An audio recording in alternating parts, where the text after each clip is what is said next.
So Genesis chapter 41. We'll be considering verses 17 through 46 today.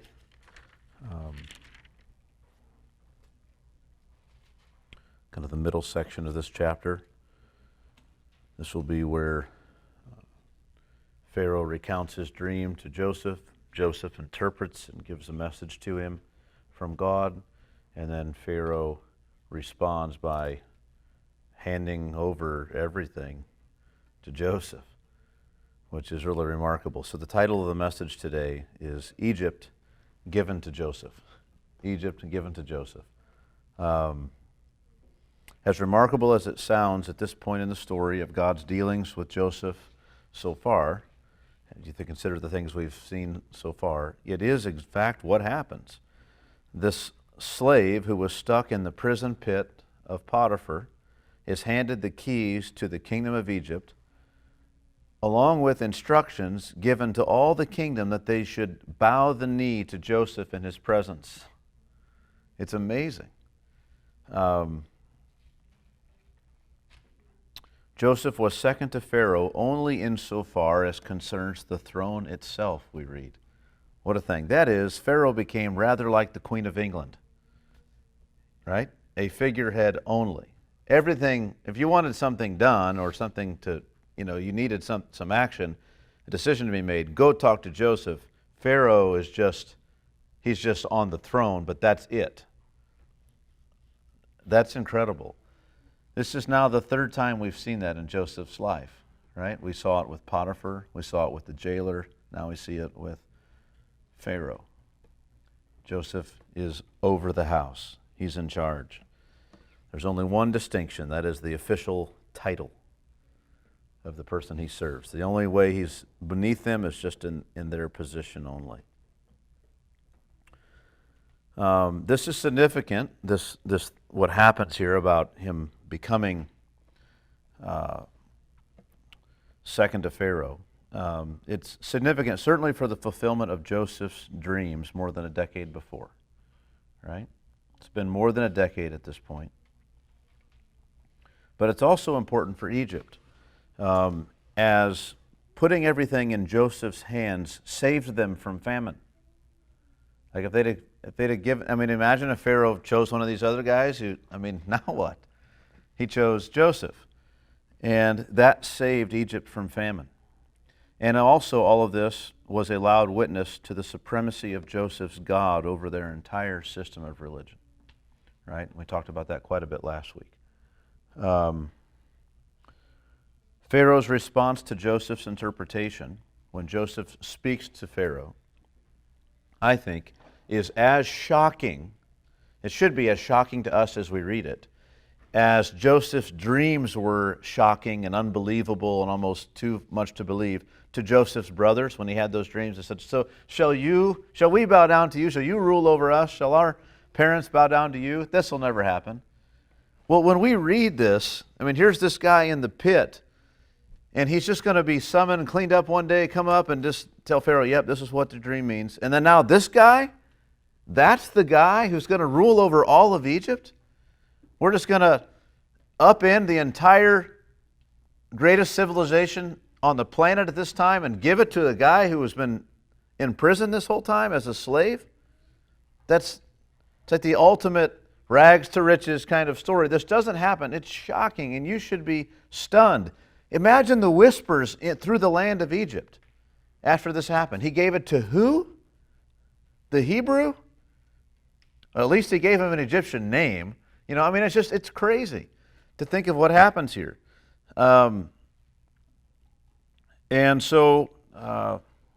Anyway, it should shock us. We should be stunned. We shouldn't just read this and think, oh yeah, that's neat. It turned out in the end.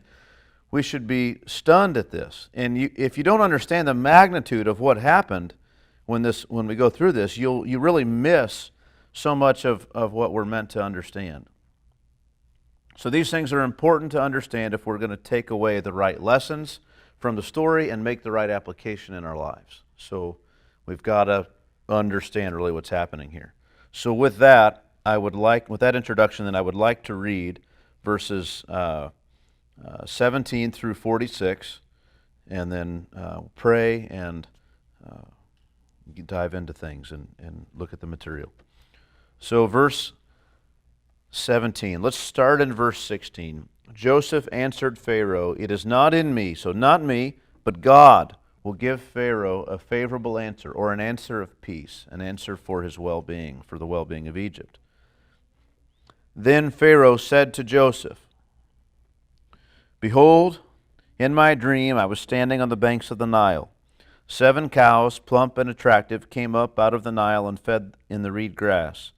7 other cows came up after them, poor and very ugly and thin, such as I had never seen in all the land of Egypt.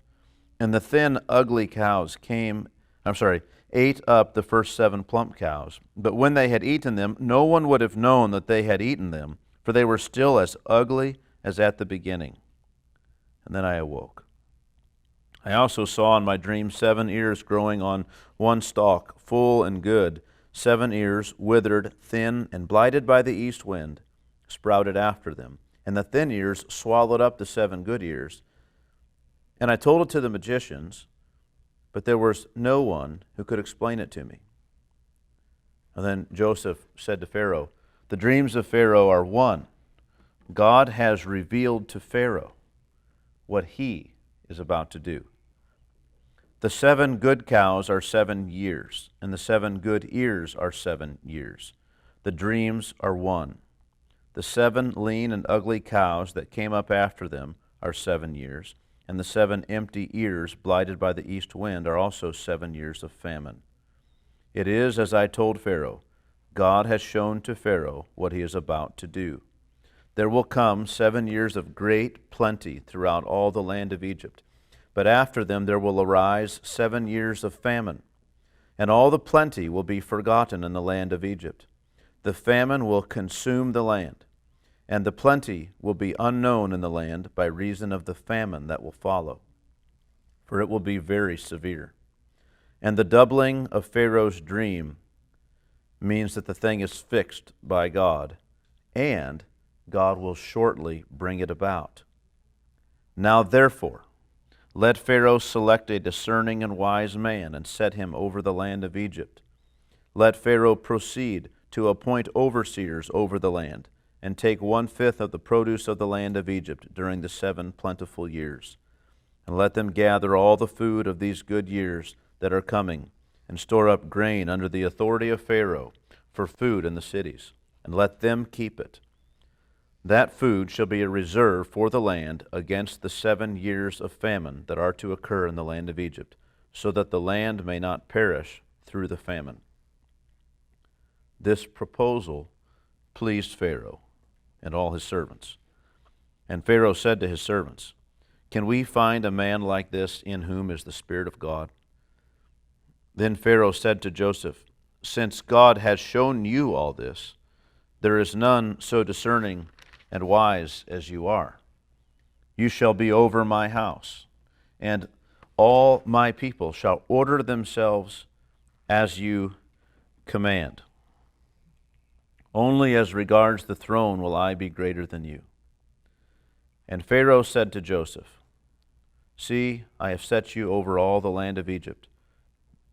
Then Pharaoh took his signet ring from his hand and put it on Joseph's hand, and clothed him in garments of fine linen, and put a gold chain about his neck. And he made him ride in his 2nd chariot. And they called out before him, "Bow the knee." Thus he set him over the land of Egypt. Moreover, Pharaoh said to Joseph, "I am Pharaoh, and without your consent no one shall lift up hand or foot in all the land of Egypt."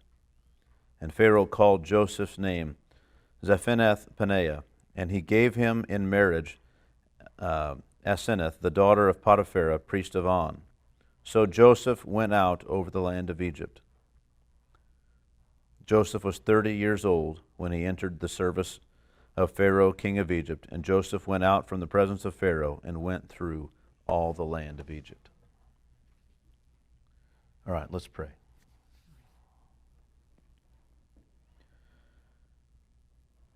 Heavenly Father, we want to thank you again for this story here for us and all that's recounted here and told to us.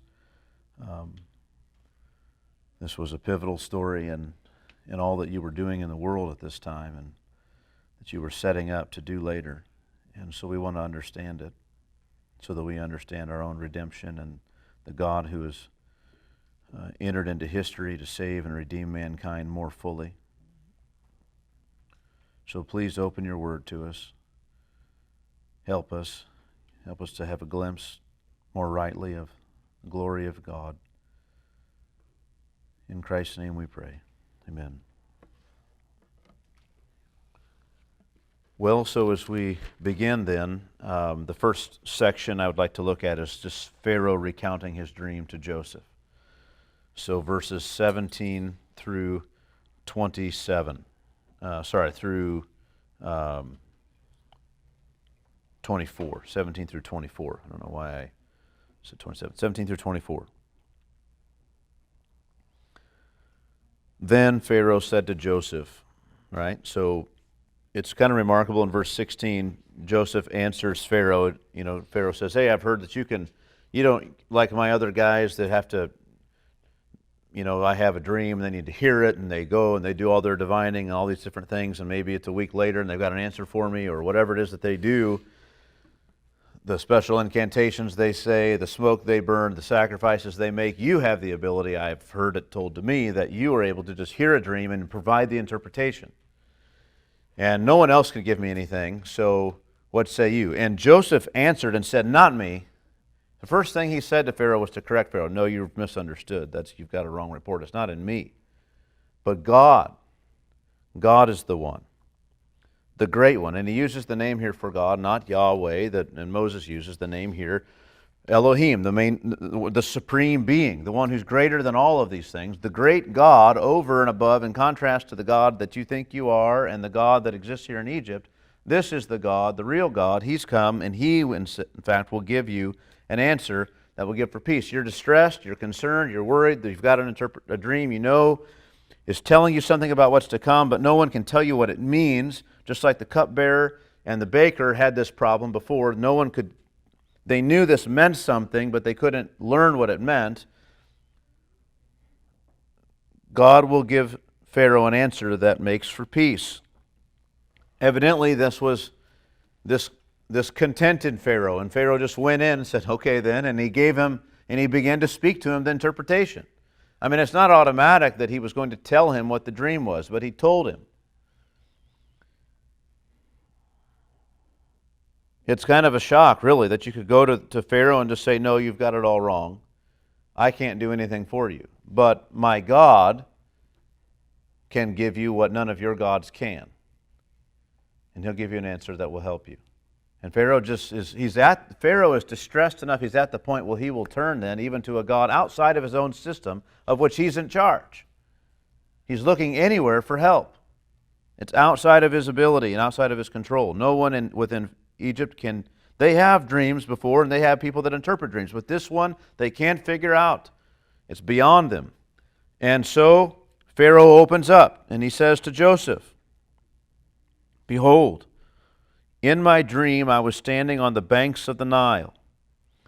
Let me stop for a second, and I don't want to stop because there's anything significant in that necessarily, but Moses has already told us the dream. In narrative form, Moses has told us authoritatively what the dream was. And now in this book where we're all the time we're shortening things up for the sake of brevity, Moses comes and retells us all of that again, this time from Pharaoh. So what's helpful to do is to say, well, what are the differences? And, I wrote down and kind of charted all the differences from the ESV and looked at what they were. And then I went back to the original languages and kind of looking at what are the differences, and I found out a lot of the differences in my ESV weren't differences in the original. I thought, this is so frustrating. Words that were left out and things, Pharaoh's constantly saying, and behold, and behold, and behold, and behold. And Moses didn't say any of that before. Well, actually he did. It's just the ESV left it out. And I'm thinking, don't do that to me. So it made the work harder because I couldn't get to it necessarily in my translation. But there are some things that are very unique in terms of what Pharaoh does. And so I got to believe that those differences are what we're supposed to latch on to. Why else would Moses just retell the whole thing?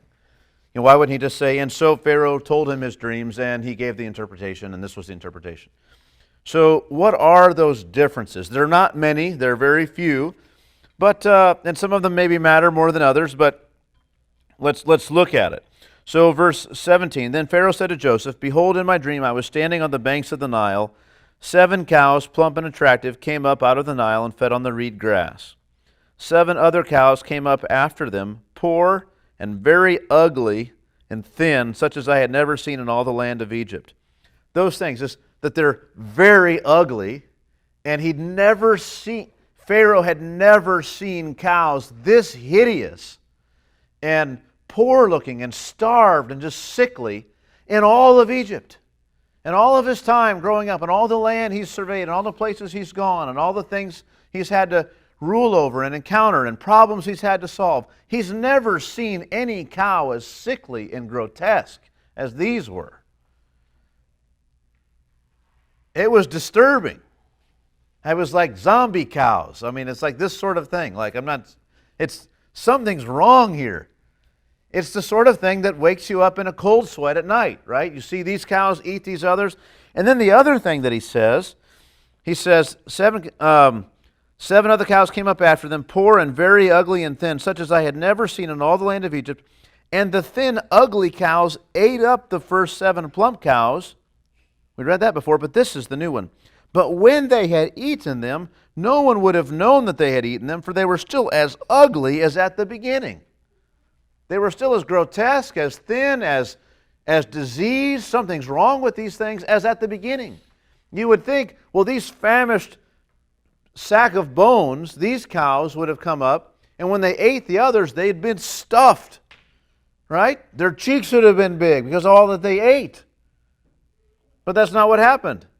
They were just as thin as before. This is strange and bizarre. That doesn't happen. But it happened to them. And this was alarming to him. But, so multiple times he's talking about how ugly these cows are, how just grotesque and disturbing they were. And then he specifically mentions that when they had eaten, there was no difference. They were just as they were before. So it gets you into a little bit of the psychology of this guy as he's having these dreams. He's disturbed by them. And as he relates them, he doesn't just relate the facts. He relates, and I've never seen, it wasn't just, they weren't thin cows. I've never seen anything like this. These things were awful. And then what's so bizarre is when they ate these other cows, and that's weird in and of itself, but they were no different. It didn't matter that you had the plump cows. It made no difference to the thin cows that they ate them up. They just consumed them, and there was no change. That's a significant point in terms of what Joseph interprets. Now, what else? He says, then I awoke, right? This woke him up. It was startling. I also saw in my dream.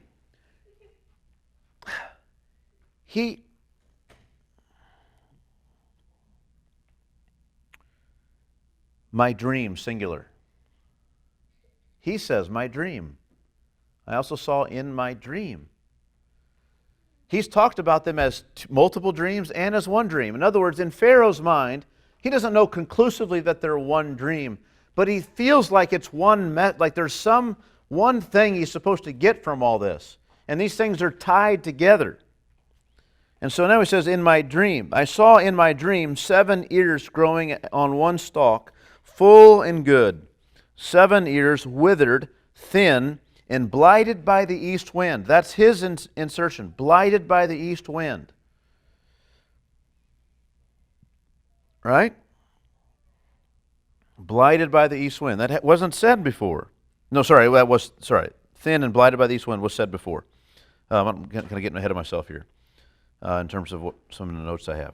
Sprouted after them, and the thin ears swallowed up the 7 good ears, and I told it to the magicians, but there was no one who could explain it to me. Pharaoh kind of has 2 things. these dreams. One, there's the fear and dread at the meaning, at what they might mean. And then two is the sense that the dreams have to do with what we might consider natural causes, blighted by the east wind. Right? Something with that, blighted by the east wind.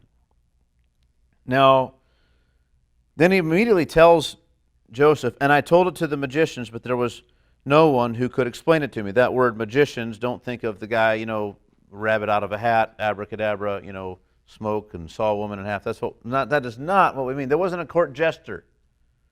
These were, you might call diviner priests. They were priests within their system of religion, and they were diviners in the sense that it was their job to discern to help Pharaoh discern what the gods were saying and what the message of the gods were, that sort of thing. That was their role.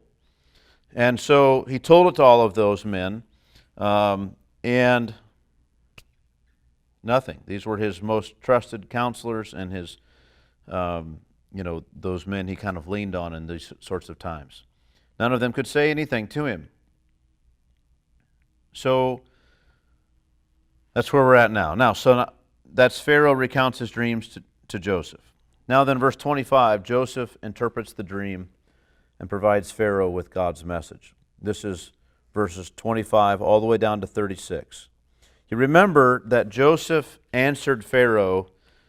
Pharaoh asked Joseph, hey, I heard you can interpret these dreams. And Joseph says, well, it's not me, but God, and he has a message of peace for you. He'll give you a message of peace. Joseph had not yet heard the dream to interpret it. He doesn't know what the message is, but he's confident that God has brought him there. Pharaoh's distressed that God has brought him there, and Joseph is confident that God will use him to bless Pharaoh and provide Pharaoh with an answer that will be good for Egypt. And so it's helpful to think of that when you think of verses 25 through 36, that Joseph is not just, most people break this up as Joseph gives the interpretation which is from God, and I mentioned this last week, but then Joseph kind of on his own provides some counsel. And that's not the way it is. Rather, the whole thing's from God. 25 through 36 is all Joseph conveying to Pharaoh what God wants to say. And there's an interpretation that's given to make sense of the dream, and there's a message that's given to make for peace for Pharaoh and Pharaoh's house. And then the question is, how will Pharaoh respond to this message? It requires a lot from Pharaoh. And we'll look at that. So, the interpretation of the dream and providing Pharaoh with God's message. So we pick up in verse 25. Then Joseph said to Pharaoh, the dreams, plural, of Pharaoh are one. Right? Your feeling on that, Pharaoh, that maybe these are one, is exactly right. They are one. The dreams are one. God has revealed to Pharaoh what he is about to do. Elohim has revealed to Pharaoh what he is going to do. The 7 good cows are 7 years, and the 7 good ears are 7 years. The dreams are one. The 7 lean and ugly cows that came up after them are 7 years, and the 7 empty and blighted, and 7 empty ears blighted by the east wind are also 7 years of famine. It is as I told Pharaoh. God has shown to Pharaoh what he is about to do. Right? So he's interpreting the elements of the dream so that it makes sense, so that you could say, yeah, I see that. Imagine if he came to him and said, the interpretation is, something else, radically different, what I want to say, let's look down here all the way down to verse 37, and I'll make this point. This proposal pleased Pharaoh and all his servants. So when Joseph gives the interpretation and the proposal, or the interpretation and the counsel, if it doesn't seem to Pharaoh and these other wise men in his court that this is right, this is what that interpretation means, or this is the right, or correct interpretation and what we ought to do, then they won't follow through. So the message that God gives comes in terms of a dream that they can't interpret. They know there's a meaning here, but they can't understand it. Joseph comes and says, this is what it means, and it makes sense. It's like, yeah, I see how this is the meaning. If what he says is the meaning, if they can't take what he declares that's the meaning, and they don't see the connection, they're never going to follow him. They're never going to believe it. So in one sense, like, we could look at this, and it kind of seems like nobody could guess that this might be what was the meaning. Well, no. Maybe God kept them from guessing it. Somehow they couldn't get it. It seems, it's not as if I didn't have Joseph's interpretation, I would tell you that's the meaning, and it's just obvious. But it's not a stretch by any means. So it makes you wonder, well, what were the other interpretations offered to Pharaoh? Because this one doesn't seem to, surely if you got 100 people, someone would have suggested something like this. Nonetheless, the message wasn't just the meaning of the dream, but also the counsel that was given. And so, the first part of it, let's continue reading. Verse 29, there will come 7 years of great plenty throughout all the land of Egypt, but after them there will arise 7 years of famine, and all the plenty will be forgotten in the land of Egypt. The famine will consume the land, and the plenty will be unknown in the land by reason of the famine that will follow, for it will be very severe. And the doubling of Pharaoh's dream means that the thing is fixed by God, and God will shortly bring it about. So all of that is his interpretation, right? Just the, not the reason for God giving it, but he's saying God has shown you what he's going to do, and this is what he's shown you, and now this is why he's telling you. This is what he's urging you to do. Is what follows. Verses 33 through 36. Let's look at this. Now therefore let Pharaoh select a discerning and wise man and set him over the land of Egypt. This is not Joseph angling for a job. He's not saying, so, just saying maybe you'd want a guy like me to run it. When he says a wise and discerning man, I'm going to just read to you from another passage. There are several places where these words occur together in the Old Testament. But 1 Kings chapter 3, very famous portion.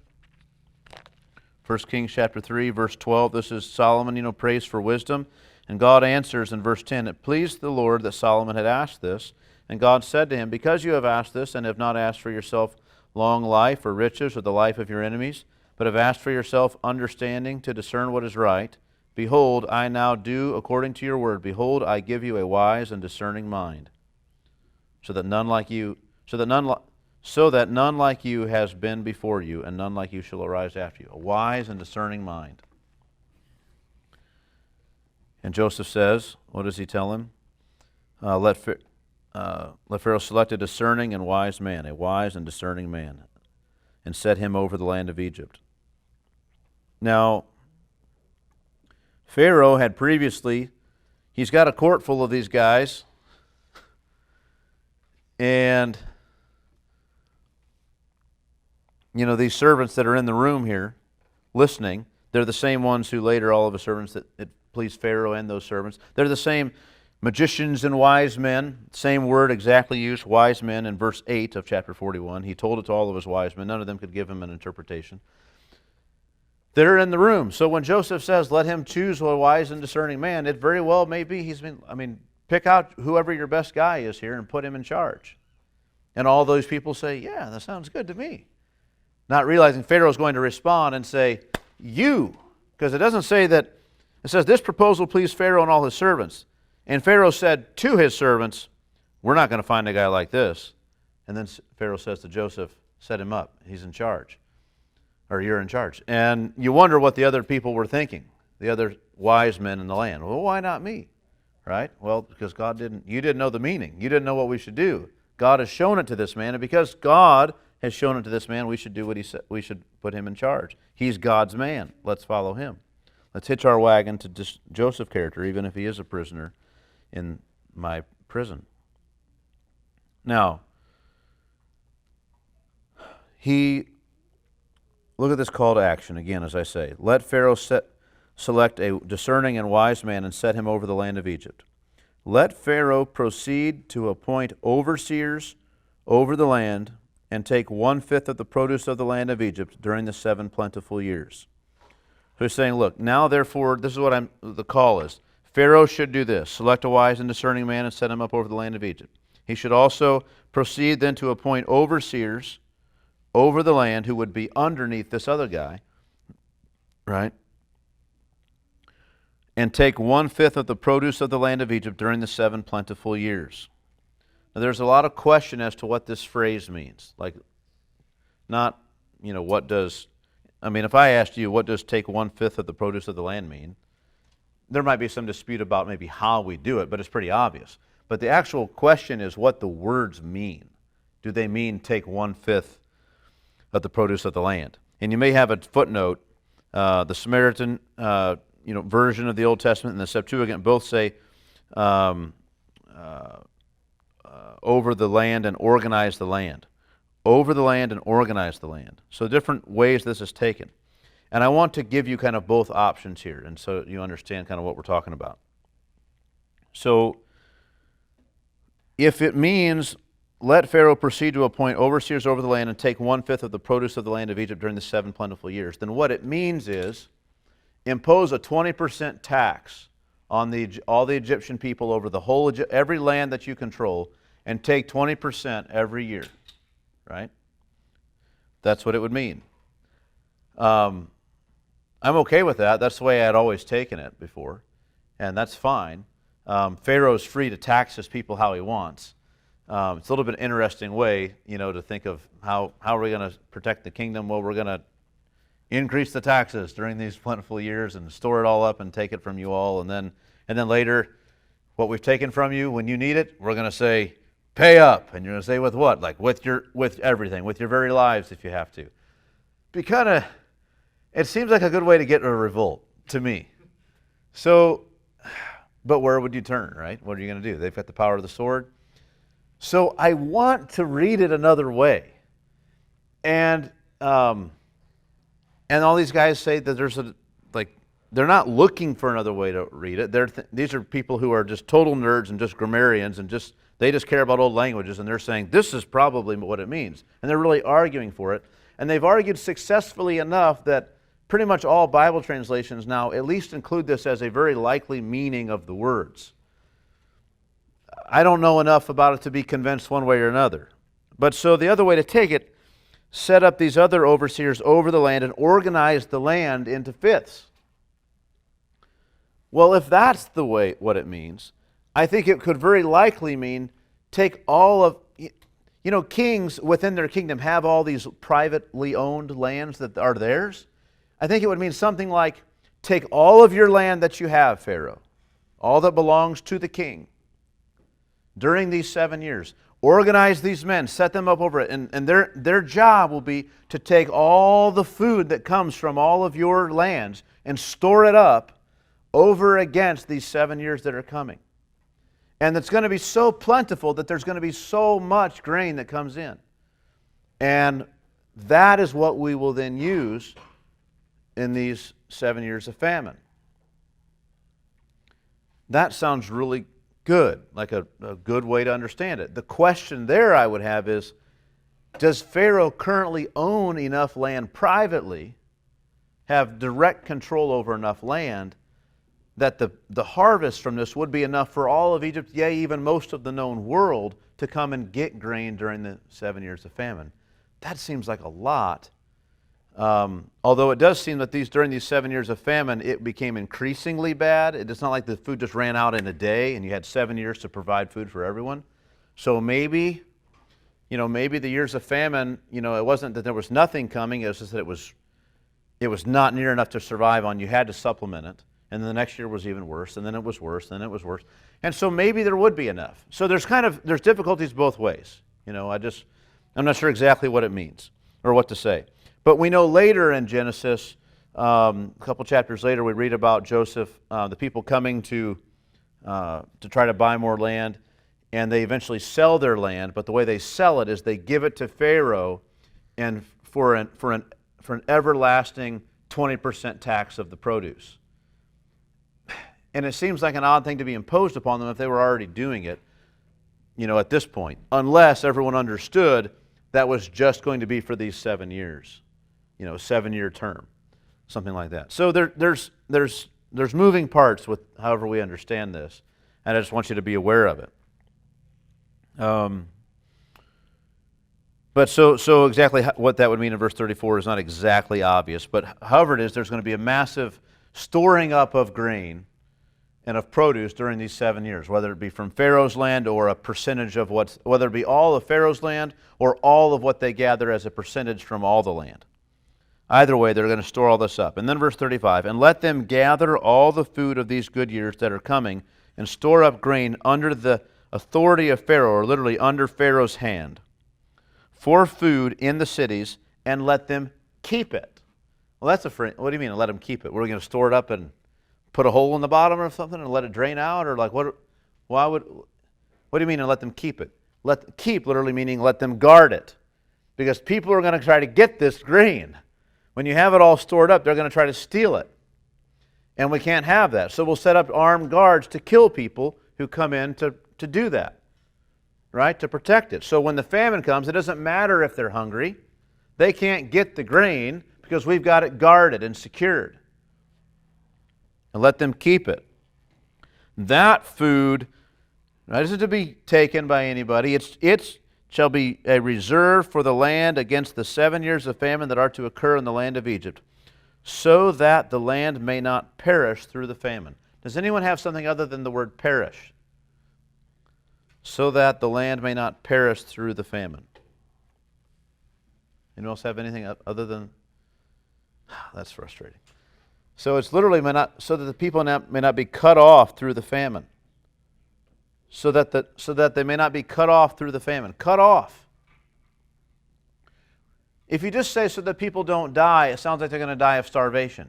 If you say do this so that you're not cut off, it sounds like someone's going to do something to you, doesn't it? You would be cut off from the land. In Israel we have this, right? When the people, if someone were to break the covenant, they're cut off from the people. And he's saying, it's like a threat. This is what you need to do so that you're not cut off from the land through famine. Right? So that the whole country of Egypt not be cut off through this famine. So in other words, God's message is not merely advice about how you might best survive, but a requirement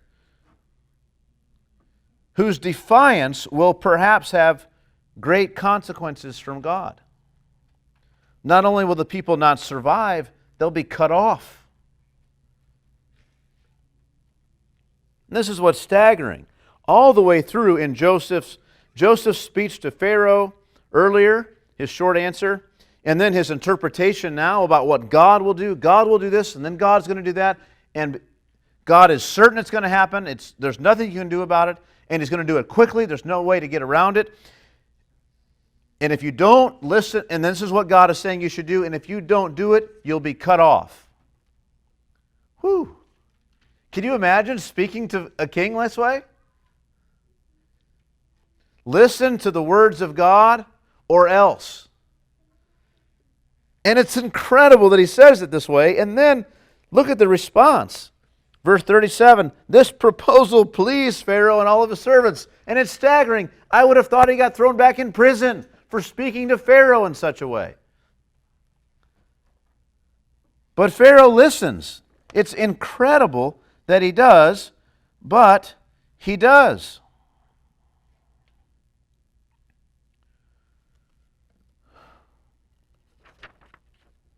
He just listens. It's shocking. So everybody's happy. They hear it and they think that's the right interpretation. That sounds like a good plan, a wise plan. This is the right thing to do. What are we going to do now? Well, Pharaoh said, look at all these servants, all these wise men. He looks around. you imagine? They all get together and say, this seems the right thing. So they're waiting with bated breath as to what Pharaoh will do, and he comes looking around, and he sees this man. He remembers about him. And that guy's thinking, oh, it's going to be me. And he moves on. He looks at another guy, and he starts talking to him a little bit. And they're just waiting. And he looks to his servants. Just listen. Can we find a man like this in whom is the Spirit of God? This guy's heard from God. There's no doubt about it. God has told him what He's not told any of us. We were left in the dark. But this is God's man. Can you imagine Pharaoh admitting this? I mean, I can't imagine him admitting it to his wife or to his closest counselor, let alone a room full of all these men who he governs and through whom he governs all of Egypt. And he basically says, I can't do it. This guy can. And I can't appoint anyone else. And the message came that I should appoint someone. And so there's nobody like this guy. Can we find a man like this in whom is the Spirit of God? Right? Then Pharaoh said to Joseph, so now he turns to Joseph and he says, since God has shown you all this, there is none so discerning and wise, the things you said we needed, as you are. Right? It's not anything in you. Maybe you're right, Joseph. Maybe it's not in you. But since God has shown you these things, and God is the one, He's only communicating through you, you're the one we need in charge. You shall be over my house, and all my people shall order themselves as you command. That's a curious phrase. Literally, on your mouth, all my people shall kiss you. On your mouth, all my people shall kiss you is the literal. It's like, what does that mean? And the idea is kind of an idiom here where it's like, most scholars think it's like when you speak at your mouth, at your movement of your mouth, all my people shall purse their lips, shut their mouth, listen and obey. So you say do this, and they don't say but, and they kiss, they purse their lips, they just close their mouth, seal their lips. And the ESV has taken that into how do you convey that? Well, what we mean is, all my people, they'll order themselves as you command, right? Whatever you say. And so, and some of the translations say, think that Hebrew there is according to your command or at your mouth, all my people shall kiss the ground. And that's an idea too. You say so, whatever you say, I'll kiss the ground if that's what you say to do. Like whatever it is, we're going to do it. And this idea, he speaks and they're silent, they obey, they do whatever is necessary. Whatever he says to do. There's no objections, there's no court of appeals. What Joseph says goes. They order themselves exactly as you command, is the essential meaning here. Only as regards the throne will I be greater than you. Only as regards the throne will I be greater than you.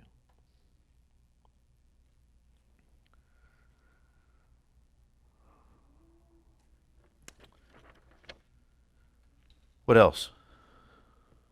Let's look at this. And Pharaoh said to Joseph, what else did he say? See, I have set you over all the land of Egypt. Not just a portion of it, all the land. That kind of, in my mind, tends towards the view of the 20% tax on the land. Right? Not just set you up over my privately owned lands within Egypt, but I set you up over all of Egypt, and everyone has to listen to whatever you say. Then Pharaoh took his signet ring from his hand. And this is the part that's shocking. I mean, it's all shocking, but this is even more. Pharaoh didn't have a new ring made and decree that that ring also should be obeyed. Anything sealed by that would matter. He took his own signet ring, the king's ring, the one that sealed documents as officially coming from Pharaoh, and said, here, you do with it what you want. So how does Pharaoh then ensure that his decrees are official? Hey, Joseph, I need you to, if it's all right, I'd like you to put that ring, the seal here on this document. Pharaoh doesn't, he gave up that authority. It's incredible. He didn't just give Joseph authority to be kind of co-Pharaoh or something. He said, here you go. I trust you. Everything's in your hands. This is shocking. I mean, the kings don't do this. They don't give their signet ring to someone. It's ridiculous. The last kind of time we saw something like this was when Judah gave his ring to Tamar as identification, as security for this sheep he was going to give. But now we've got Pharaoh giving it to Joseph, and it's like he abdicates his responsibility. It's incredible. I mean, there's some, like we have presidents, and there's some presidents we hope let others make decisions instead of them. Right? And there's other presidents who are like, no, that's the guy we want in the room deciding. And Pharaoh, you can be sure everyone wanted him in charge. This was how he was viewed. And he just, in a way that couldn't be denied by anyone, said, I don't make the call anymore. This prisoner, this Hebrew slave, is going to be in charge of all of Egypt. It just upends the whole thing. And not only is he a Hebrew slave, he's not a convert to our way of life, right? The Egyptians, they have all their gods and their whole system. And it matters that Pharaoh is the one making decisions to them. The whole thing, it's like a very specific, I don't mean this as a pun, but it's a very specific pyramid here, a hierarchy of how things are supposed to work. And Pharaoh just said, I'm not in charge anymore. I'm still going to be, I'm still Pharaoh. I want all that. But actually, we're going to put another guy in charge, and he doesn't even believe in this whole system at all. And we're just going to try to make it work. It's shocking. I mean, we have a system in our government, this representative democracy, and it's supposed to work that way. But imagine if we just, if the president said by executive order, so-and-so is now king of all America, and everyone has to do exactly what they say. It would be like, what do you mean? And with all this, they have all these legal challenges. He doesn't have the authority to do that. And it's like, it doesn't matter. It's done. And imagine if it held up somehow. Well, what are we going to do? And this guy says, 20% tax. We're taking 20% of everything, and we're going to store it up. And in 7 years, you'll thank us. And 7 years come, and when we start saying, okay, what do we need to do? He says, well, now it's time to pay. It's a very strange thing that Pharaoh does. It's shocking that he just upends the whole kingdom and gives it to this man. So he took his signet ring from his hand and put it on Joseph's hand, and he clothed him in garments of fine linen and put a gold chain about his neck. The last time he had a garment of fine linen was the one his brothers ripped off of him. This is the third time now Joseph has received a particular change of clothes, by others. One was the cloak of many colors, or the long cloak that he was given by his father. Second was right before he got into, what he was wearing before, he had to get out of that in order to come see Pharaoh. They gave him new clothes. And then now Pharaoh gives him even greater clothes, fine linen, and put a gold chain about his neck. So there's some honorary chain. I don't know how big it was. Surely it didn't make it hard to walk, but it was supposed to be an honor, so people were supposed to notice it. It glistened in the light. People saw it when you walked by.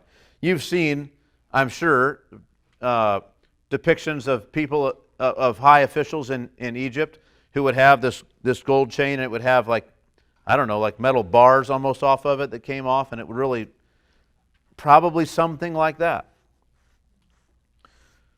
So, put this on his neck, and he made him ride in his second chariot. So, when Pharaoh went out, he still at least wanted to be recognized as, I'm the first chariot. But his second chariot, his backup chariot, or maybe the chariot that followed Pharaoh as he drove through, I don't know which one it would mean here, but his second one, second best, right? You ride in my chariot. Which you might look at and say, well, Pharaoh only gave him the second chariot. No, he gave him one of Pharaoh's chariots. That's the thing. One of Pharaoh's chariots. He was flying around in the backup Air Force One, right? That's what we mean. It wasn't that it was the second thing. It was Pharaoh's chariots. And what else did he say? And they called out before him. This is how people responded. Bow the knee, right? It's an Egyptian word, right? Similar to a Hebrew word says meaning to kneel. But it's bow the knee. So here's another thing that's really interesting about this portion of Genesis. There are all these Egyptian loan words that come up here. Like there are words that you look and you try to interpret it and it's like, well, that's actually not a Hebrew word. It's an Egyptian word. And you've got to go to the Egyptian, artifacts to find out what it really means. You can kind of get a sense of it here, but you don't really know for sure. It's actually an Egyptian word. And so when we're talking about things Pharaoh was saying, you find all these things that, that's actually an Egyptian word. And it lends a lot of credence to the story, a lot of color also to what's happening here. So they would cry out, bow the knee. And thus, in this way, he set him up over all the land of Egypt, so that he had the signet ring, he had the clothes, he drove the chariot. When he drove by, people shouted out, bow the knee! And they bowed. And everything he said, at his mouth, people kissed the ground. Or they kissed his mouth. They shut their lips when he spoke. He was absolutely in charge. Moreover, more than that, Pharaoh said to Joseph, I am Pharaoh, and without your consent, no one shall lift up hand or foot in all the land of Egypt. Which means you don't do any work, you don't lift up your hand, and you don't travel and go anywhere. You don't lift up your foot without the say-so and the approval of Joseph. That's some power and control. I can't imagine Pharaoh himself demanded that sort of control over everything. He had that power. It might have learned about something he didn't like and then say, don't go there. He had the authority to do that, but he didn't concern himself with those things necessarily, with everybody's life. Joseph, however, had a task. He had 7 years to get enough stored up to preserve the people and preserve the land. And so nothing was off limits. Whatever he needed, he got. You could be a Jew traveling through, in the days of Jesus, traveling through, and some Roman soldier comes there, and he's got a job from Rome, from the emperor, to keep peace, and to collect tax, and to do these things, and to keep order. And he's got an order to go from one town to another, and he's getting tired, and he's got to get there by a certain time. And he has the authority to tell you, pick up your hand, grab my shield, and take your feet and walk and travel with me. He has that authority, right? He has authority over your hands and your feet, that Roman soldier does, to make you do whatever he sees fit. So it was with Joseph. Every person in Egypt that came through there, he was an absolute authority. Whatever he demanded of them, not a word, just absolute obedience. Exactly what he says. This is amazing. And Pharaoh called Joseph's name Zephinath-Paneah. Now, what does that mean? I wish I could tell you what it means. Scholars just kind of say, most scholars say we don't know what it means. But then they also say, but for a long time, this name has a long history of being interpreted as meaning God sees and God hears.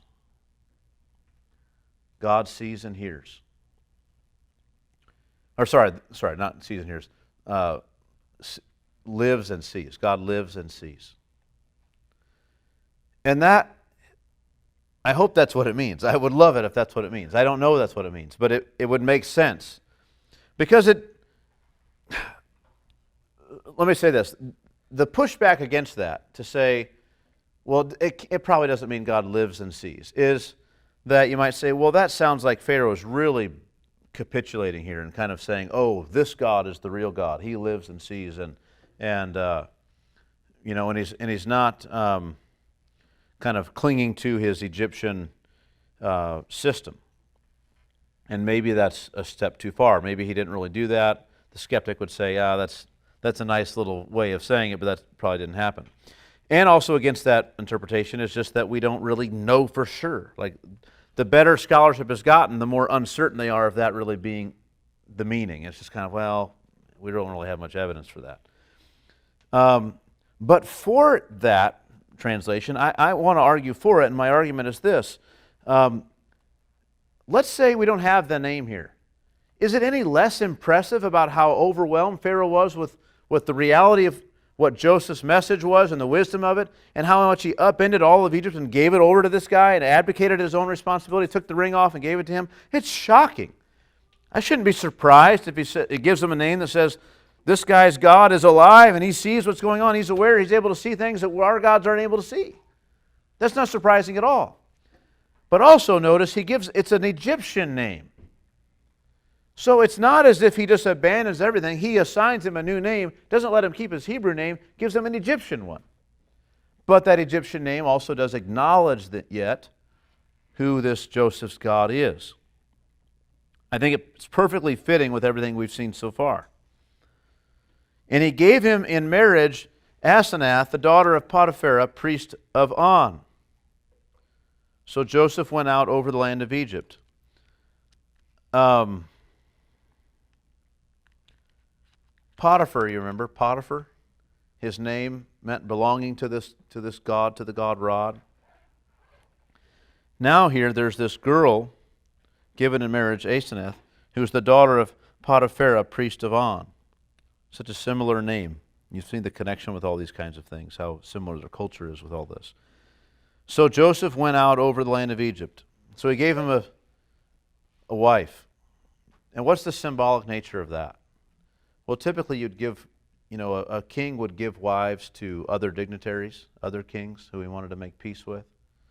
Or he might give a wife to a servant who has done a special service to him and he wants to honor. Right? And so he gives him a wife. So I just think in other words, the honors and the accolades and the rewards aren't sufficient, aren't complete in Pharaoh's mind unless he provides him also with a wife. It's interesting that Joseph takes the wife, has 2 children with her, who he gives Hebrew names, by the way. Later we see that, not Egyptian names. Now, the rest of verse 45, so Joseph went out over the land of Egypt, or in this way he went out. Thus honored, thus given this authority, that's how he went out over the land of Egypt. Joseph was 30 years old when he entered the service of Pharaoh, king of Egypt, and Joseph went out from the presence of Pharaoh and went through all the land of Egypt. So in other words, he exercised his authority everywhere. He didn't do it from the palace. He went out and got in and got his eyes on things and dictated what was going to be done, and he ruled and reigned and determined everything that happened in this place. He was a hands-on sort of a ruler. Now, there's much more that we want to get into. That's all as far as I'm going to go today. And I want to just draw some lessons and application from some of what we've seen. First of all, God's timing. Joseph says that because the dream was doubled, therefore God will shortly bring it about. Let's look at that for a moment and just consider this. Verse 32, and the doubling of Pharaoh's dream means that the thing is fixed by God and God will shortly bring it about. So it means 2 things. The doubling of the dream means that God is determined to bring it about, right? It's fixed by God. It will happen.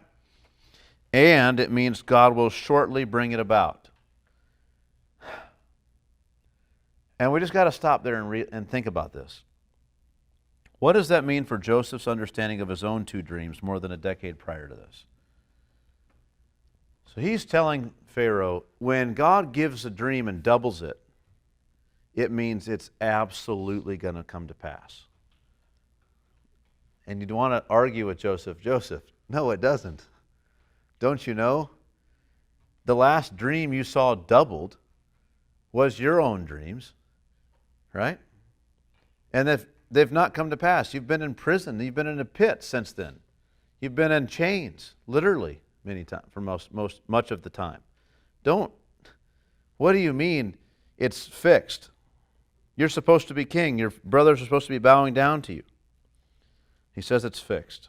And he says, what else does he say about it? And God will shortly bring it about. Some of us have been watching some series of shows about the life of Christ, and in there they've talked about this funny word, soon, right? Could mean anything, right? God will shortly bring it about. It'll happen soon. It's like, yeah, what does that mean? Well, in this case, it meant like right now, here start the 7 years of plenty. For Joseph, it meant, well, it's going to be more than a decade before you're given any power at all, and it'll be, 9 years or so after that before they come and bow down to you. There are 22 years between the two, right? Between when he has the dreams and he's sold, and then versus when they come and bow down to him. 22 years. More than 2 decades? What are we talking about? That means God is going to shortly bring it about. But it's a lesson sort of in God's timing. Joseph was at the point where he recognized God moving quickly and not delaying in both things. Both for Pharaoh, right now you got to act. But then also he recognized that God was not wasting any of the time. This is staggering. Before Pharaoh exalted him and gave him this power and gave him this position, before that, Joseph was of the opinion that God was not wasting any of his time in Potiphar, as sold as a slave, in Potiphar's house, lied about, in the prison, rising to power in prison, then having this opportunity of being forgotten for 2 years, living in chains. He'd not forgotten this, and he was of the mind that God was moving kind of as quick as proper for the plan. God was moving, immediately bringing it about. Which makes me think that from the dreams to the time that he was sold into slavery by his brothers, wasn't much time back then. He had the dreams, he told them, and the next thing you know, he goes out there and he's gone. Didn't last long. It wasn't long before he had the dreams before all of a sudden he found himself in a situation where it looked like it was never going to happen. What a thing. Right? His brothers tried to kill the dreams by killing the dreamer, and they decided to sell him instead. And it didn't work. Like God got him out of there and preserved him. And then it's amazing. Day by day, he sees God is moving. It didn't look like it. We could read through there and think God was doing the opposite. But Joseph was of the opinion God was bringing it about quickly, speedily.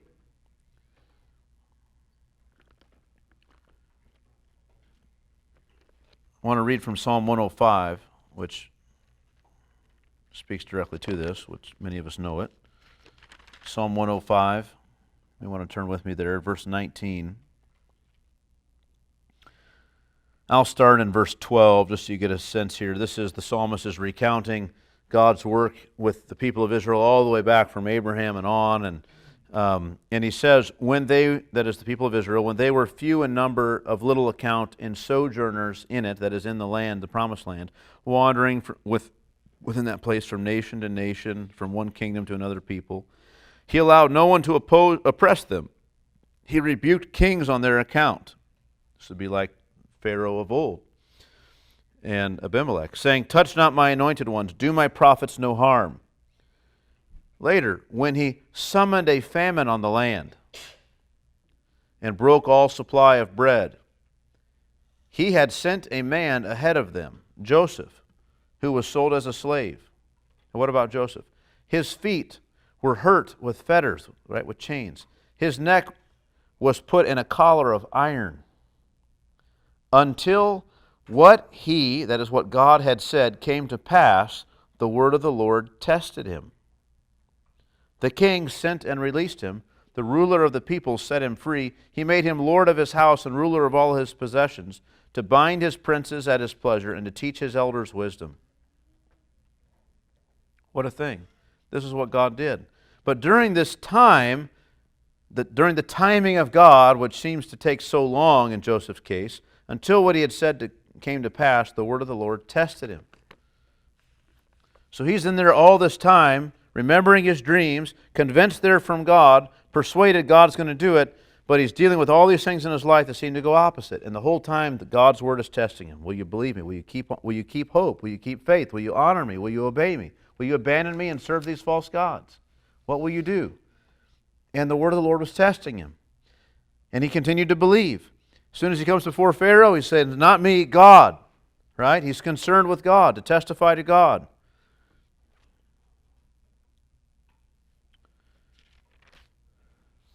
Tells Pharaoh all the things that God will do and that God will soon bring it to pass. It's amazing. Well, we could ask this, what are we to be doing in the delay between God's message of what will come and the fulfillment of that message? I think you have kind of two examples in Joseph's life. What are we to be doing in the delay between God's message of what will come and the fulfillment of that message? We have something certain that God's going to do, and Joseph says if God's certainly going to do it, He's not going to waste time doing it, He's going to speedily bring it to pass. Well, the one thing we're to do is to follow Joseph's example here. In cases of clear instruction coupled with the message, that is, like in this case with Pharaoh, there were clear instructions. There's a message, this is what's going to happen, and there are these clear instructions with it. This is what you should do. Pharaoh, you should do these things. What should we do? We should diligently and carefully carry out all that instruction. If God says, I'm going to do a certain thing, and it's going to be a while, these are the instructions I give you, we should be very diligent to carry it out. As diligent as Joseph was. As concerned, as careful as Joseph was. Let me read one for you. Now the 11 disciples went to Galilee to the mountains to which Jesus had directed them. And when they saw him, they worshipped him. But some doubted. And Jesus came and said to them, all authority in heaven and on earth has been given to me. Go therefore and make disciples of all nations. Right? Baptizing them in the name of the Father and of the Son and of the Holy Spirit, teaching them to observe all that I have commanded you. And behold, I am with you always to the end of the age. It's going to come. I'm going to come back. There'll be a new age. Here's some instructions I'm giving you. I've got all authority in heaven and on earth. It's all been given to me. That sounds like, kind of like Joseph. He's got everything. He's got all the authority. And he gives you an instructions. Go therefore. It's like you're one of these overseers who are under Joseph. And you got all this job to do to make sure you got a fifth of the land. You've got to make this right. He says, go. Now you go. Go out there and make disciples of all the nations, baptizing them in the name of the Father and of the Son and the Holy Spirit, and teach them to observe all the things that I've commanded you, to be careful to observe all the commands I've given you. And behold, look, I'm with you always to the end of the age. Right? We've got clear instruction coupled with this future command or this future reality. We've got a message about what's going to come in the future, some event, and we have clear instruction about what to do in the meantime. There are other cases of where you only get the message only, and we're just in those instances, if you only have the message like Joseph did, in the sense that he had this dream, this thing's going to happen in the future. My brothers and my parents are going to bow down to me. I'm going to rule in some way. God's going to do that. But he didn't have instructions. I didn't say, therefore, do these 10 things. He didn't know what to do. Well, what should he be doing? We're to faithfully serve God in whatever station we're in, continuing in hope and continuing in patience for what we are confident God will bring about, because God testified to us about it. Another text I'll read out of Matthew, this one in 24. Sorry, Stan. 44 through 51. Matthew 24, 44 through 51. Therefore you also must be ready, for the Son of Man is coming at an hour you do not expect. Who then is the faith? And this is the point I want to talk about. Who then? So he's coming at a time you don't expect, right? And whatever that means, we'll let Stan interpret that for us later. But here we are. But listen to the way he describes it. Who then is the faithful and wise servant? There's that wise word used again. A wise servant, whom his master has set over his household to give them their food at their proper time. Blessed is that servant whom his master will find so doing when he comes. Truly I say to you, he will set him over all his possessions. But if that wicked servant says to himself, my master is delayed, and begins to beat his fellow servants, and eats and drinks with drunkards, the master of that servant will come on a day when he does not expect him, and at an hour he does not know. and will cut him in pieces and put him with the hypocrites. In that place there will be weeping and gnashing of teeth. Whew! What a warning. What's the point of that? Well, the main point, the point I want to apply to us here is, look, he says, look, you got to be ready. I'm coming again. I'm going to come and visit. And when I come and visit, there are things that when I left, I told you need to be doing these things. And if I come back and you're not just faithfully doing the things I've given you to do the things you know to do. Faithfully do those things. And if I find you not doing those things, there will be severe consequences. But if I find you faithfully obeying those things, there will be great reward. And this is the way it is. Many times as Christians, we simply know the end game. We don't know what steps we're supposed to take to get there. We just know what the end is. Well, okay, the question is, what do we know we should be doing now? Faithfully do those things. So if we've got clear instructions about what to do, we should be carefully following those things, diligently in following those things, in order to bring about what God has said. Right? Joseph had a clear command. God is going to do this. This is how God says we ought to make ready. Okay, diligently do that. But in many cases as Christians, we just know God has said these things are out in the future for us. We're to live in light of that, but I'm not given any clear steps in order to bring that about. What should I do? Well, what other things does He give me? What does faithful living look like? I want to be obedient to the things that I have in front of me now. All that I want to say in terms of application about God's timing of things. Another area of application, just kind of shift gears entirely here, is to think about this truth. God will go to great lengths to provide people with a credible witness to His existence and His truth. I'll say that again. God will go to great lengths to provide people with a credible witness to His existence and His truth. Now, Paul tells us in Romans that the reason God judges all men as guilty before Him of sin and thanklessness is because He has revealed to them His existence, something about His attributes, and that they ought to be worshiping Him and living in thankfulness to Him. He's revealed that to them. He's done that to all people. Now, we typically just, because we want to say, if it's true that God's done it to everyone, then we kind of go to the least common denominator and say, well, that means that God does it in this way. In other words, everyone has the sun rise and set. So something about that. Everyone has experienced some rain. Everyone has experienced this. Everyone has experienced that. And so we just take it to the minimum level at which God testifies to people, and we say to ourselves, that in itself is sufficient to prove all these things about God. And I don't disagree with that. You can get there. But most people aren't thoughtful enough to ever get there, I think, in that way. And I think it's much more likely it's this kind of thing that factors in to what Paul says there. These people of Egypt, you could say, have been living in darkness. But at this time, and for hundreds of years after this, they all have this clear testimony that their system is rather bankrupt compared to the God of Joseph, the living God who sees. Right? There's a living God.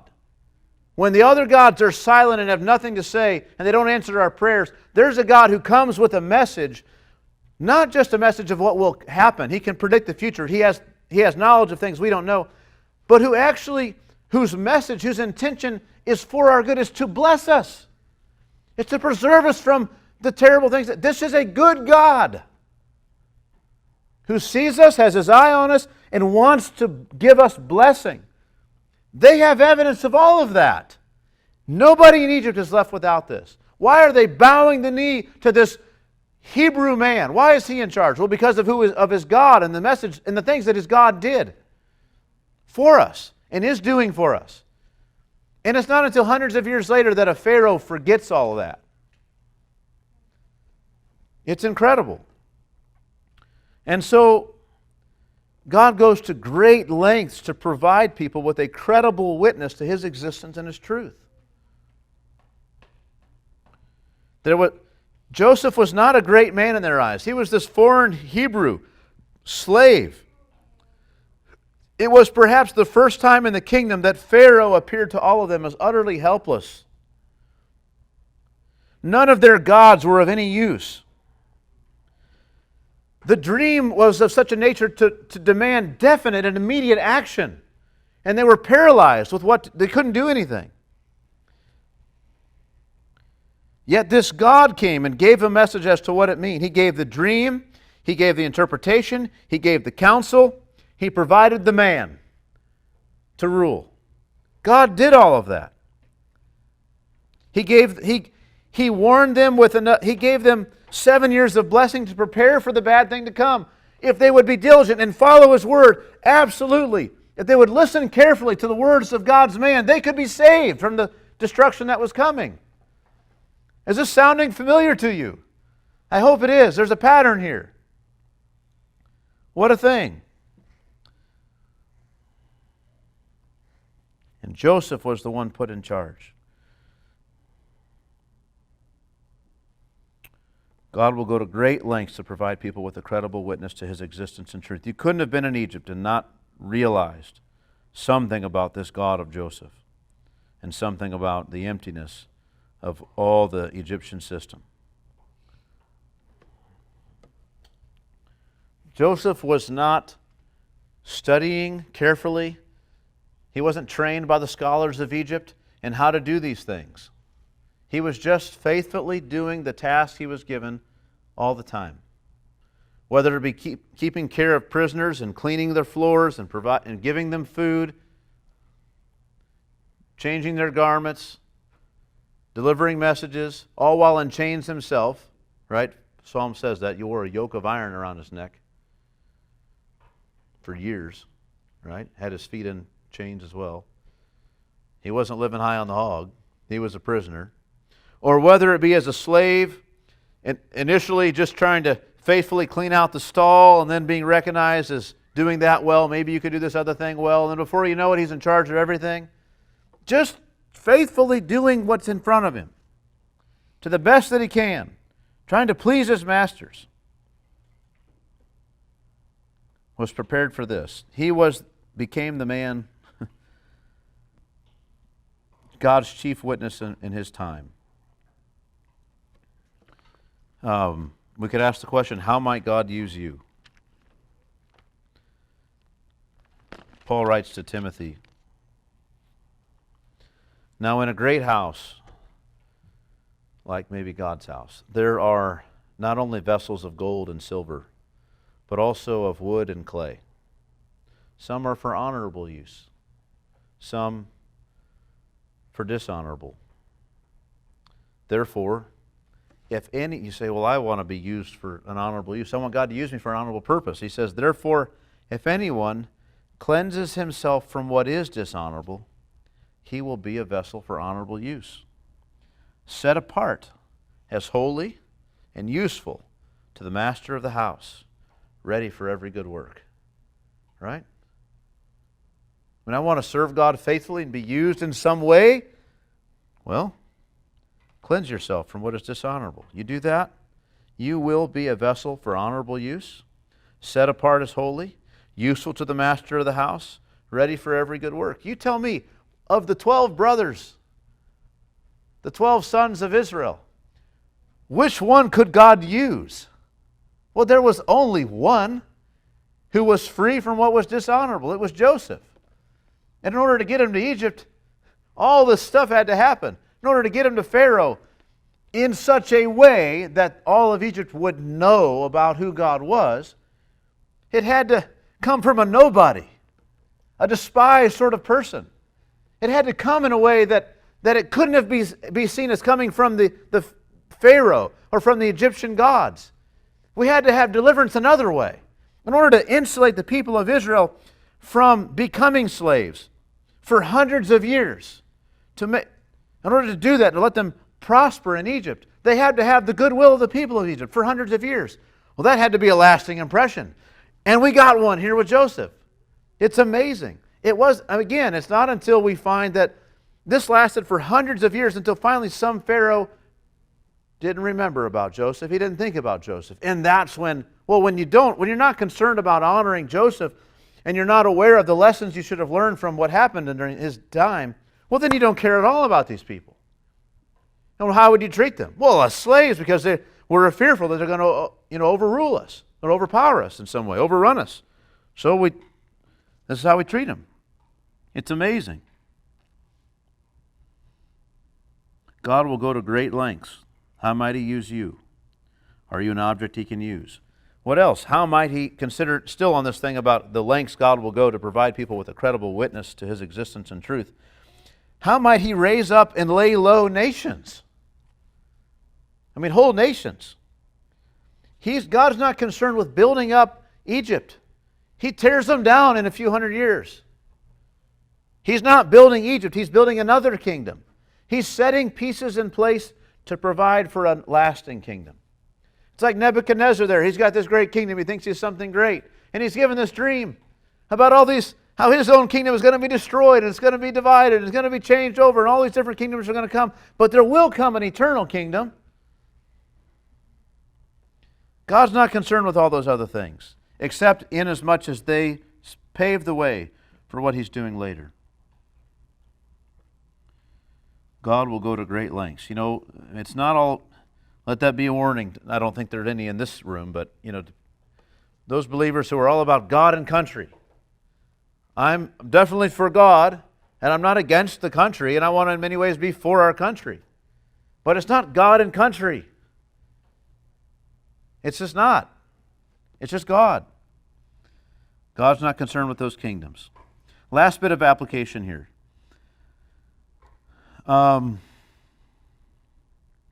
Is just to settle in a little bit more about this, the shocking way in which Pharaoh just upended all of Egypt and gave it to Joseph to follow the message of this dream and acknowledging God in this whole process. I just want to say, surely God is sovereign in the affairs of the earth. No one in that room would have guessed that Pharaoh would respond like this. Joseph himself surely was shocked.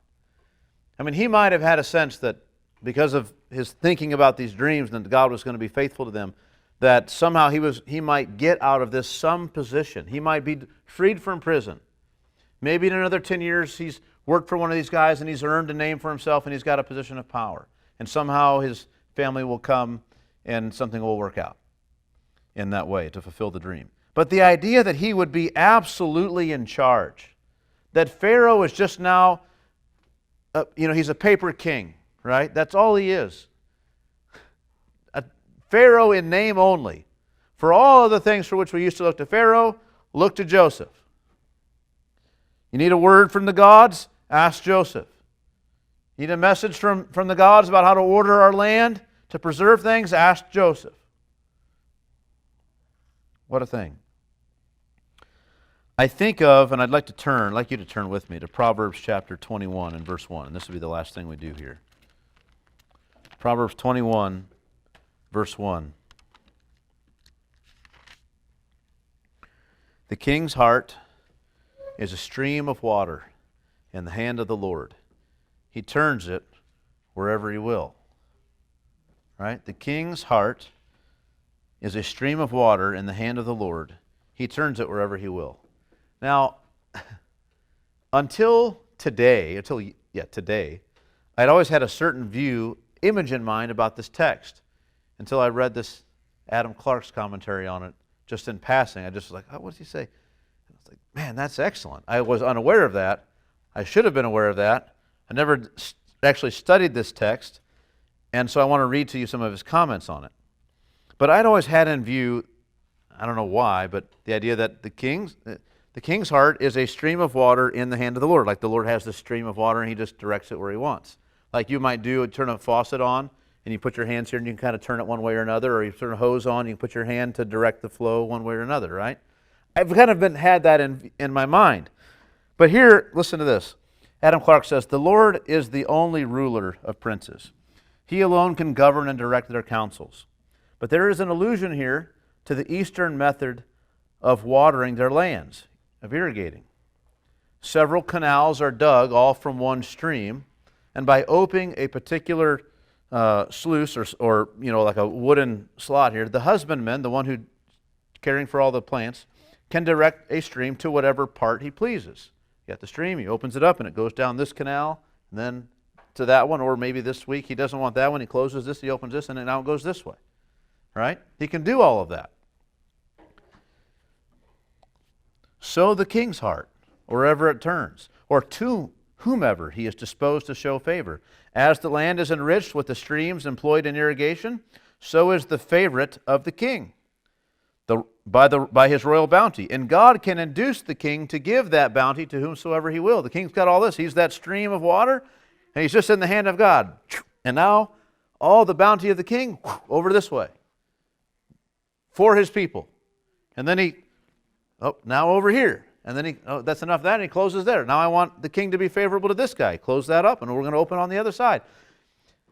The king's heart is a stream. It's like at the disposal of the hand of God. He just does what he wills. That's such a more vivid picture, to me at least. It's so more effective. I see that as, I think, it's not a different message than what I had seen as before, but it's just so much more colorful. It's more impactful that way. It sticks with me. The king's heart is a stream of water in the hand of the Lord. He turns it wherever he will. Which makes so much sense of these kinds of statements where we see, and God gave Joseph favor in the eyes of Potiphar, right? And he lifts the thing up and all the stream comes in and he gets all this benefit from Potiphar liking him, right? Or what about this when God hardens Pharaoh's heart to turn against the people and to resist God, right? It's this same sort of thing. God is absolutely sovereign in the affairs of the earth.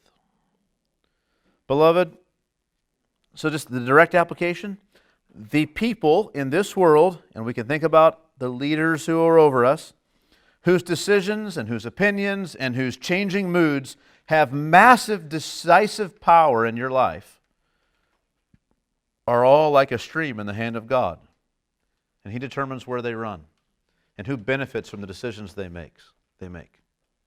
Yet another reason we ought to be praying for all kings and those in high places, right? That we might live a quiet and peaceful life. We want God to open that passageway up so that all that water comes and we've got favor, right?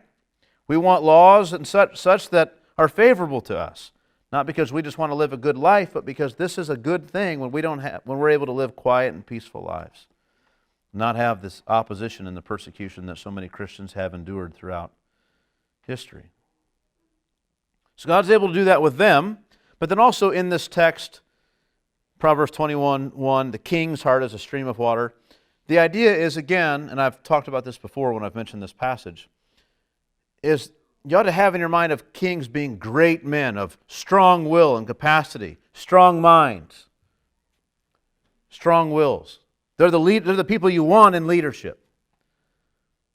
And if God can do that even among the realm of kings, how much more common people, right? How much more, that's the idea, how much more those of us who have not risen to those ranks, who don't outshine all of our peers in every way that all of the peers recognize and say, that's the man we want in charge. What about us? What about common people like us? Like your neighbors? We get to say, how much more is, therefore, God able to do this concerning the people more directly associated with you in your life? Right? This disagreement you have with your neighbor, your coworker, family member, God is able to just change that. Right? If He can do that with kings and direct it, turn it to whomever and wherever He will, God is able to do that with all people. And maybe the greatest application of that's right, it's just the next step. God does that with our hearts towards His Son too. Right? This is what we mean. God, if He does that to a heart, turn it wherever He wills, He can do that to all people wherever He wills, and there's the Son. And we treat Him with scorn and contempt, and God opens up. He opens our heart to receive the truth, and what happens? We flow out, we get a vision of who Christ is, and we bless Him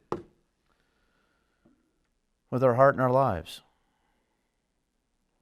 God is sovereign in all these affairs of men. Whether it be who the king exalts and deposes, whether it be your neighbor and how they feel about you and how you feel about them, or whether it be whether we love or hate the Lord Jesus Christ. What a thing. Well, those are my applications, those areas of application. Some lessons concerning God's timing and the speed of it and what we ought to do in the meantime. Some lessons concerning the lengths with which God was willing to go to provide people with credible testimony, the way He's willing to use His people, put them for decades in less than favorable conditions, even in prison for more than for about a decade if necessary, or number of years. And then this idea of God's absolute sovereignty, and how you see this, what a startling example it is, the way Pharaoh just abdicates everything and gives it over to Joseph. It was a shock. So those are the areas of application. Are there questions or comments on this portion in Genesis that we've looked at? Anybody like to bring up?